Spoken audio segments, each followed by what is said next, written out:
అందరికీ నమస్తే, welcome to Kadapa truck blogs. So నిన్న మనం మంగళూరు నుంచి జువారికి అయితే మట్టి వేసుకొని వచ్చాము. సో తొందరగా అయితే బండ్లు అయితే అన్లోడింగ్ అయితే పిలుస్తున్నారు. సో మన బండి అయితే పిలిచారు. జువారికి వెళ్ళేటప్పుడు, లోపలికి వెళ్ళేటప్పుడు ఎలాంటి సేఫ్టీస్ వాడాలి అనే దాని గురించి అయితే ఈ వీడియోలో అయితే చెప్పబోతున్నాను.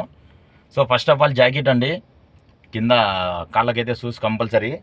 అలానే మనం మట్టి బొగ్గు అన్లోడ్కి వెళ్తే ఈ గ్లాసెస్ అనేది కంపల్సరీ కళ్ళకైతే పెట్టుకోవడానికి. ఇంకోటి వచ్చేసి హెల్మెట్. ఇక్కడ పైనుంచి ఏదన్నా చిన్న రాయి పడ్డా కూడా చాలా ఎక్కువగా దెబ్బ తగులుతుందని చెప్పేసి మనం ఇలా హెల్మెట్ అయితే కంపల్సరీ వాడాలి. అలానే ఈ బ్యాగ్ అనేది కంపల్సరీ ఉంటుందండి. ఈ బ్యాగ్లో ఏమున్నాయి అనే దాని గురించి కూడా మీకు చూపిస్తాను. ఇక్కడ వచ్చేసి ట్రయాంగిల్, అలానే వచ్చేసి ఫస్ట్ ఎయిడ్ బ్యాగ్స్, ఏదన్నా ఎమర్జెన్సీగా డ్యామేజ్ అయినా మనిషికి సో ఫస్ట్ ఎయిడ్ బ్యాగ్స్ అనేవి ఉంటుంది. అలానే లోపల వచ్చేసి చెక్కలు ఉంటాయి. సో ఇదండి జువార్లో అన్లోడింగ్కి వెళ్ళాలంటే ప్రాసెసింగ్. మన వీడియో నచ్చితే ఒక లైక్ చేసి మన ఇన్స్టాని అయితే సపోర్ట్ చేసి అలానే మన యూట్యూబ్ ఛానల్ సబ్స్క్రైబ్ చేసుకోండి. Thank you, support me.